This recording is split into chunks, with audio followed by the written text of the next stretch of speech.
আসসালামু আলাইকুম প্রিয় ভিউয়ার্স, বিডি সলিউশন 24 ইউটিউব চ্যানেলে আপনাদেরকে স্বাগত জানাচ্ছি নতুন আরেকটি ভিডিওতে। আজকের এই ভিডিওতে আমি আপনাদের মাঝে আরেকটি নিয়োগ বিজ্ঞপ্তি শেয়ার করব। জাতীয় গোয়েন্দা সংস্থা অর্থাৎ এনএসআই তে 289টি পদের একটি নিয়োগ বিজ্ঞপ্তি প্রকাশ করা হয়েছে। আজকের এই ভিডিওটিতে আমি এই নিয়োগ বিজ্ঞপ্তিটি নিয়ে বিস্তারিত আলোচনা করব। এই পদে আবেদন করতে হলে আপনাদের কি কি শিক্ষাগত যোগ্যতা লাগবে, আবেদন করতে কত টাকা লাগবে, আবেদন শুরু কবে এবং শেষ কবে, বিস্তারিত আলোচনা করা হবে আজকের এই ভিডিওতে। তো প্রিয় ভিউয়ার্স, সকল তথ্য জানতে আপনারা সম্পূর্ণ ভিডিওটি ধৈর্য ধরে দেখতে থাকুন, তাহলে আপনাদের আবেদন করার সময় কোনো সমস্যা হবে না। তো প্রিয় ভিউয়ার্স, তাহলে চলুন আমরা কথা না বাড়িয়ে মূল ভিডিওতে চলে যাই। তো মূল ভিডিওতে যাওয়ার পূর্বে আপনাদের প্রতি আমার ছোট্ট একটি অনুরোধ, এখনো পর্যন্ত যদি আমাদের চ্যানেলটি সাবস্ক্রাইব করে না থাকেন তাহলে এখন সাবস্ক্রাইব করে নিন।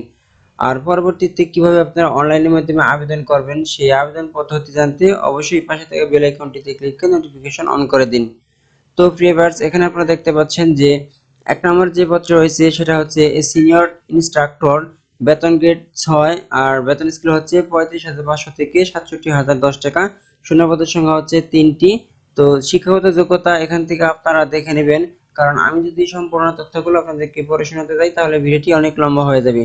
তো সিনিয়র ইনস্ট্রাক্টর পদে আবেদন করতে হলে অবশ্যই আপনাদেরকে স্নাতক পাস হতে হবে এবং কম্পিউটার চালানোর দক্ষতা এবং সংশ্লিষ্ট বিষয়ে 5 বছরের অভিজ্ঞতা থাকতে হবে। আর যে সকল জেলার প্রার্থীগণ আবেদন করতে পারবেন, এই পদে আবেদন করতে পারবেন সকল জেলার প্রার্থীগণই।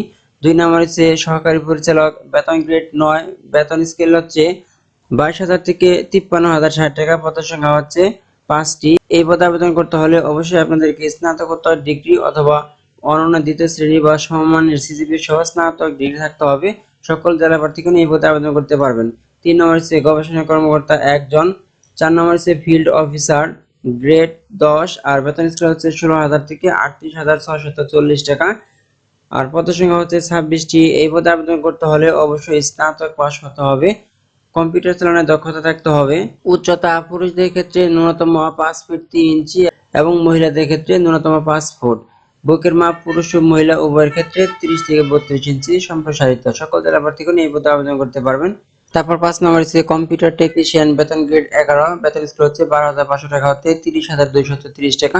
এই পদে আবেদন করতে হলে অবশ্যই উচ্চ মাধ্যমিক সার্টিফিকেট বা সমমানের পরীক্ষায় উত্তীর্ণ হতে হবে। সকল জেলা প্রার্থীগণ এই পদে আবেদন করতে পারবেন। 6 নম্বর হচ্ছে কম্পিউটার অপারেটর, বেতন গ্রেড 13, স্কেল 11,000 থেকে 26,590 টাকা, পদের সংখ্যা হচ্ছে 3 জন। আর এই পদে আবেদন করতে হলে অবশ্যই স্নাতক পাস হতে হবে। 7 নম্বর হচ্ছে 60 মুদ্রাক্ষরী কাম কম্পিউটার অপারেটর, বেতন গ্রেড 14, স্কেল হচ্ছে 10,200 টাকা হতে 24,680 টাকা, পদের সংখ্যা হচ্ছে 6টি। এই পদে আবেদন করতে হলে অবশ্যই আপনাদেরকে স্নাতক বা সমমান ডিগ্রি থাকতে হবে। এই পদে ঢাকা, চট্টগ্রাম, কুমিল্লা, রাজশাহী, গাইবান্ধা ও সিলেট জেলার প্রার্থীগণ আবেদন করতে পারবেন। এই 3 কোটার উপযুক্ত যে কোনো জেলার প্রার্থীগণই আবেদন করতে পারবেন। 60 মুদ্রাক্ষরী কাম কম্পিউটার অপারেটর পদের জন্য অবশ্যই আপনাদেরকে কম্পিউটার পারদর্শী হতে হবে। 60 লিপিতে গতি থাকতে হবে, বাংলাতে প্রতি মিনিটে সর্বনিম্ন 45 শব্দ এবং ইংরেজিতে 70 শব্দ। কম্পিউটার মুদ্রাক্ষরে সর্বনিম্ন গতি থাকতে হবে, বাংলাতে 25 শব্দ এবং ইংরেজিতে 30 শব্দ। 8 নম্বর হচ্ছে ফটোগ্রাফার, বেতন গ্রেড 14 আর স্কেল 10,200 হতে 24,680 টাকা, পদের সংখ্যা হচ্ছে 4টি। এই পদে আবেদন করতে হলে অবশ্যই উচ্চ মাধ্যমিক সার্টিফিকেট বা সমান পরীক্ষায় উত্তীর্ণ হতে হবে। 9 নম্বর হচ্ছে ওয়্যারলেস অপারেটর, বেতন গ্রেড 15, স্কেল 9,700 টাকা হতে 23,490 টাকা, পদের সংখ্যা হচ্ছে 21টি। এই পদে আবেদন করতে হলে অবশ্যই উচ্চ মাধ্যমিক সার্টিফিকেট বা সমান পরীক্ষায় উত্তীর্ণ হতে হবে। তো ভিউয়ার্স, এখান থেকে আপনারা অভিজ্ঞতাগুলো ভালোভাবে দেখে নেবেন। আর এই পদে যে সকল জেলা প্রার্থীগণ আবেদন করতে পারবেন সেগুলো এখানে দেওয়া রয়েছে, এখান থেকে আপনারা ভালো করে দেখে নেবেন, এখানে সকল জেলার নাম দেওয়া রয়েছে। তারপর 10 নম্বর হচ্ছে অফিস অ্যাসিস্ট্যান্ট, গ্রেড 16, বেতন হচ্ছে 9,300 টাকা হতে 22,490 টাকা, পদের সংখ্যা হচ্ছে 1টি। 11 নম্বর হচ্ছে অফিস সহকারী কাম কম্পিউটার মুদ্রাক্ষরী, পদের সংখ্যা 4টি, বেতন গ্রেড 16, স্কেল 9,300 টাকা হতে 22,490 টাকা। তো শিক্ষাগত যোগ্যতা এবং অভিজ্ঞতা এখানে দেওয়া রয়েছে, এখান থেকে আপনারা দেখে নেবেন। সকল জেলা প্রার্থীগণ এই পদে আবেদন করতে পারবেন। 12 নম্বর হচ্ছে ল্যাবরেটরি অ্যাসিস্ট্যান্ট, বেতন গ্রেড 16, স্কেল 9,300 টাকা হতে 22,490 টাকা, পদের সংখ্যা হচ্ছে 3টি। এই পদে আবেদন করতে হলে অবশ্যই মাধ্যমিক সার্টিফিকেট অর্থাৎ এসএসসি পাস হতে হবে। সকল জেলা প্রার্থীগণ এই পদে আবেদন করতে পারবেন। 13 নম্বর হচ্ছে রিসিপশনিস্ট, বেতন গ্রেড 16, স্কেল 9,300 টাকা হতে 22,490 টাকা, পদের হচ্ছে একটি। 14 নম্বর হচ্ছে ফিল্ড স্টাফ, বেতন গ্রেড 17, স্কেল 9000 থেকে 21800 টাকা, পদের সংখ্যা হচ্ছে 175টি। হ্যাঁ প্রিভিয়ার্স, এই পদে 175 জন লোক নিয়োগ করা হবে। এই পদে আবেদন করতে হলে অবশ্যই আপনাদেরকে মাধ্যমিক স্কুল সার্টিফিকেট বা সমানের পরীক্ষা উত্তীর্ণ হতে হবে। উচ্চতা পুরুষদের ক্ষেত্রে ন্যূনতম 5 ফিট 4 ইঞ্চি এবং মহিলাদের ক্ষেত্রে 5 ফুট।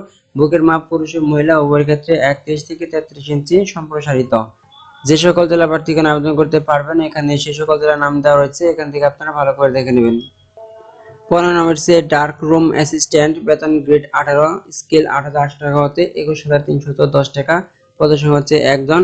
16 নম্বর হচ্ছে ডেসপ্যাচ রাইটার, বেতন গ্রেড 18, স্কেল 8800 টাকা হতে 21310 টাকা, পদের সংখ্যা হচ্ছে একজন। এবং 17 নম্বর হচ্ছে অফিস সহায়ক, বেতন গ্রেড 20 আর স্কেল হচ্ছে 8250 টাকা হতে 20010 টাকা, পদের সংখ্যা হচ্ছে 33টি। কোন শিক্ষিত বোর্ড হতে মাধ্যমিক স্কুল সার্টিফিকেট বা সমানের পরীক্ষায় উত্তীর্ণ হতে হবে। আর এই পদে যে সকল জেলা প্রার্থীগণ আবেদন করতে পারবেন, এখানে সেই সকল জেলার নাম দেওয়া রয়েছে, এখান থেকে আপনারা ভালো করে দেখে নেবেন। তো প্রিভিয়ার্স, এই পদে আবেদন করতে হলে আপনাদেরকে বেশ কিছু শর্তাবলী মানতে হবে। এখানে শর্তাবলীগুলো দেওয়া রয়েছে। প্রার্থীর বয়স 4/4/2023 তারিখে ক্রমিক নং 1 এ উল্লেখিত পদের ক্ষেত্রে সর্বোচ্চ বয়স 35 বছর হতে হবে।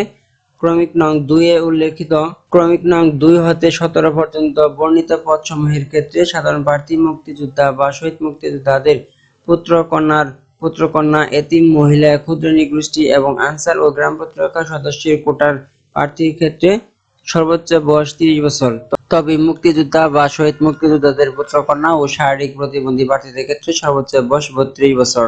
এছাড়া জনপ্রশাসন মন্ত্রণালয় বিধি 1 শাখার 22 সেপ্টেম্বর 2022 তারিখে পরিপত্র নং, এখানে আপনারা দেখতে পাচ্ছেন, অনুযায়ী আবেদনকারী বয়স 25/3/2020 তারিখে স্ব পদের বিপরীতে উল্লেখিত সর্বোচ্চ বয়স সীমার মধ্যে থাকলে উক্ত প্রার্থীগণ আবেদন করার সুযোগ পাবেন। বয়স প্রমাণের ক্ষেত্রে অ্যাফিডেভিট গ্রহণযোগ্য নয়। তো প্রিভিয়ার্স, আপনাদেরকে অনলাইনের মাধ্যমে আবেদন করতে হবে। এখানে আপনারা যে ওয়েবসাইট দেখতে পাচ্ছেন cmp.teletalk.com.bd, এই ওয়েবসাইটে প্রবেশ করে আপনাদেরকে আবেদন করতে হবে। তো প্রিয় ভিউয়ার্স, অনলাইনের মাধ্যমে আবেদন ফর্ম পূরণ করে সাবমিট করার পর আপনি একটি ইউজার আইডি পাবেন। সেই ইউজার আইডিটি ব্যবহার করে আপনাকে 2টি এসএমএস এর মাধ্যমে আবেদন ফি পরিশোধ করতে হবে। ক্রমিক নং 1 হতে 3 এ উল্লেখিত পদের জন্য পরীক্ষা ফি হচ্ছে 600 টাকা। ক্রমিক নং 4 এ বর্ণিত পদের জন্য ফি হচ্ছে 500 টাকা। ক্রমিক নং 5 এ উল্লেখিত পদের জন্য ফি 300 টাকা। ক্রমিক নং 6 হতে 13 এ বর্ণিত পদের জন্য ফি হচ্ছে 200 টাকা এবং ক্রমিক নং 14 হতে 17 এ উল্লেখিত পদের জন্য আবেদন ফি হচ্ছে 100 টাকা। তো ভিউয়ার্স, আপনাদেরকে 2টি এসএমএস এর মাধ্যমে আবেদন ফি পরিশোধ করতে হবে। অবশ্যই আপনাকে টেলিটক প্রিপেইড সিম এর মাধ্যমে এই মেসেজ দুটি সেন্ড করতে হবে। তো প্রথমেই আপনি আপনার টেলিটক সিমে টাকা রিচার্জ করে নেবেন, পর্যাপ্ত পরিমাণ টাকা। তারপর আপনি আপনার মোবাইলে মেসেজ অপশনে চলে যাবেন, সেখানে গিয়ে টাইপ করবেন সিএনপি, একটি স্পেস দিবেন। স্পেস দেওয়ার পর আপনি যে ইউজার আইডি পাবেন, আবেদন ফর্ম পূরণ করে সাবমিট করার পর একটি ইউজার আইডি পাবেন, সেই ইউজার আইডিটি লিখে দিবেন। তারপর 16322 নম্বরে এই মেসেজটি সেন্ড করে দেবেন। প্রথম মেসেজটি সেন্ড করার পর আপনার মোবাইলে ফিরতে একটি এসএমএস আসবে। এখানে দেখতে পাচ্ছেন অ্যাপ্লিকেন্টস নেম থাকবে এখানে। তারপর কত টাকা আপনার কাছ থেকে কেটে নেওয়া হবে তা জানিয়ে একটি পিন কোড দেবে আপনাকে 8 ডিজিটের। সেই পিন কোডটি ব্যবহার করে আপনাকে দ্বিতীয় এসএমএস লিখতে হবে। দ্বিতীয় এসএমএস লেখার নিয়ম হচ্ছে মোবাইলে মেসেজ অপশনে গিয়ে টাইপ করতে হবে সিএনপি, তারপর একটি স্পেস দিতে হবে, স্পেস দিয়ে লিখতে হবে ইয়েস, ওয়াইইএস, তারপর আরেকটি স্পেস দিয়ে আপনি যে পিন নাম্বার পাবেন সেই পিন নাম্বার লিখে 16342 নম্বর মেসেজটি সেন্ড করে দিতে হবে। মেসেজটি সেন্ড করার পর আপনার মোবাইলে একটি কনফার্মেশন এসএমএস আসবে। সেই এসএমএসটিতে একটি পাসওয়ার্ড এবং আপনার ইউজার আইডি থাকবে। সেই ইউজার আইডি এবং পাসওয়ার্ড আপনাকে সংরক্ষণ করতে হবে পরবর্তীতে অ্যাডমিট কার্ড ডাউনলোড করার জন্য। তো প্রিয় ভিউয়ার্স, অনলাইনের মাধ্যমে আবেদন শুরু হবে 30/4/2023 খ্রিস্টাব্দ দুপুর 12টা থেকে, আর এই আবেদন চলবে 15/5/2023 খ্রিস্টাব্দ সন্ধ্যা 6টা পর্যন্ত। তো প্রিয় ভিউয়ার্স, আপনারা শেষ তারিখ ও সময়ের জন্য অপেক্ষা না করে হাতে যথেষ্ট সময় নিয়ে চূড়ান্তভাবে আবেদনপত্র জমাদান করতে পরামর্শ জানাচ্ছি, কেননা শেষের দিকে ওয়েবসাইট বিজি থাকে, এ কারণে আপনাদের আবেদনটি সাবমিট হবে না। তো শেষ সময়ের পূর্বে আপনার আবেদন ফর্মটি পূরণ করে সাবমিট করবেন এবং আপনাদের আবেদন ফিটি পরিশোধ করে দেবেন। যতক্ষণ পর্যন্ত আপনারা আপনাদের আবেদন ফি পরিশোধ না করবেন ততক্ষণ পর্যন্ত কিন্তু আপনাদের আবেদনটি গ্রহণযোগ্য হবে না। তো প্রিয় ভিউয়ার্স, আপনারা দেখলেন যে জাতীয় গোয়েন্দা সংস্থা অর্থাৎ এনএসআই তে 289টি পদের যে নিয়োগ বিজ্ঞপ্তি প্রকাশ করা হয়েছিল, সেই নিয়োগ বিজ্ঞপ্তিটি, তো যদি আপনারা এই পদগুলোতে আবেদন করতে চান তাহলে নিয়োগ বিজ্ঞপ্তিটি প্রথমে দেখে নেবেন, তারপর আপনারা আবেদন করে নেবেন।